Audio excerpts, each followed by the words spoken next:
राजगढ़ वासियों नमस्कार। मेरा नाम कृष्णपाल राठौर है और आप म्हारो राजगढ़ का यूट्यूब चैनल देख रहे हैं। राजगढ़ वासियों, राजगढ़ के सारंगपुर में जो घटना घटी है वो घटना वाकई में हम सबको एक सीख देकर जाती है। सबसे पहले घटना क्या घटी है उस पर चर्चा करते हैं। दरअसल एक युवक बाइक से अपने घर जा रहा था, बाजार में कुछ काम से आया था, तो वो बाइक लेकर के अपने घर जा रहा था और रास्ते में उसकी जेब में मोबाइल रखा हुआ था। वो मोबाइल फट गया, जिसके कारण युवक जो है गंभीर रूप से घायल हुआ और ना केवल घायल हुआ, बकायदा डॉक्टरों ने कहा है कि युवक का जो प्राइवेट पार्ट है वो बुरी तरीके से डैमेज हो गया है। प्राइवेट पार्ट के जो अंडाशय है वो बुरी तरीके से फट चुके हैं और युवक की हालत गंभीर है, लेकिन युवक अभी खतरे से बाहर है। ये तमाम सारी जानकारी डॉक्टर ने दी है।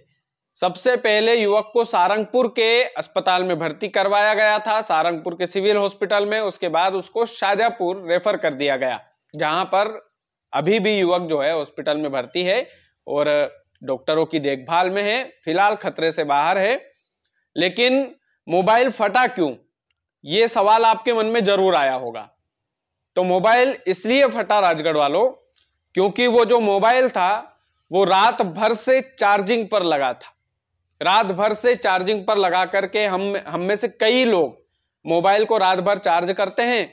उसके बाद में सुबह जब 100% हो जाता है तो हम उसे निकाल लेते हैं, अपनी जेब में रखकर घूमते रहते हैं। ये लगभग कई लोगों की आदत होगी। जिन लोगों की नहीं है अच्छी बात है, लेकिन उस युवक का जो फोन है वो रात भर चार्जिंग पर लगा था और युवक अपने काम से बाजार की तरफ गया।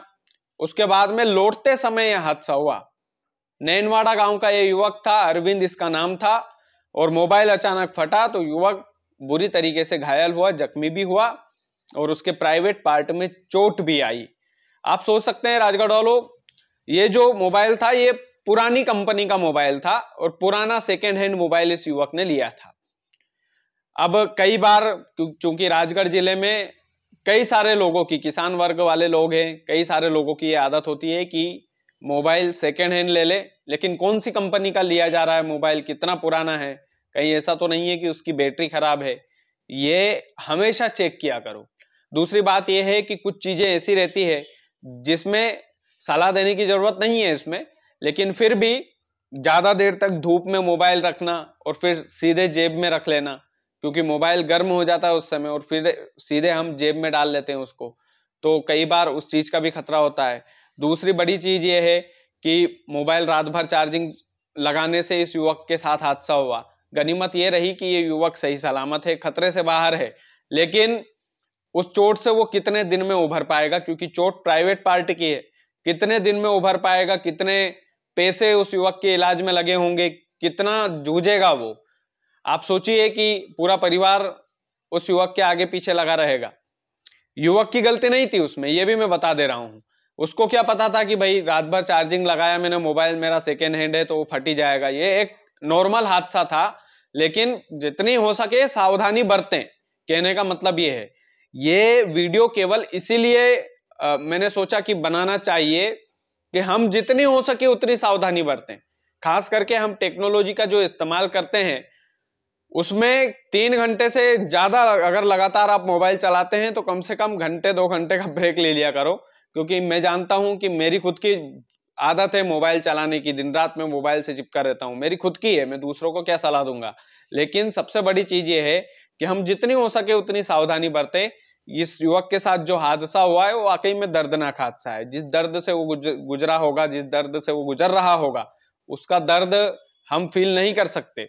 लेकिन आप सोचिए कि एक सेकेंड हैंड मोबाइल जिसको रात भर चार्ज लगाया गया, उसके बाद वो फट गया। ये बड़ी दर्दनाक घटना लगी राजगढ़ वालों, और इसमें एक सीख छुपी थी कि राजगढ़ वालों को कम से कम ये बता पाऊं कि जो सेकेंड हैंड मोबाइल हम लेते हैं उसकी बैटरी कम से कम एक्सचेंज आप लोग करवा लिया करो। अगर वो बैटरी वाला मोबाइल है तो कम से कम इतना तो हम कर ही सकते हैं। लेकिन आप सोचिए कि यह हादसा तो बड़ा गंभीर है और युवक के प्राइवेट पार्ट में जो अंडाशय होते हैं वो भी डॉक्टर बता रहे हैं कि फट गए हैं। उम्मीद है कि युवक जल्दी ही रिकवर होगा, अपने परिवार के साथ हंसेगा, बोलेगा, खेलेगा। लेकिन ये दर्दनाक हादसा हमें भी सीख देकर जाता है, इसलिए मैंने सोचा कि इस पर एक वीडियो जरूर बनाना चाहिए। बाकी आप वीडियो को ज़्यादा से ज़्यादा शेयर कीजिएगा। चैनल यदि आपने सब्सक्राइब नहीं किया है तो प्लीज़ कर लीजिएगा। बहुत बहुत धन्यवाद।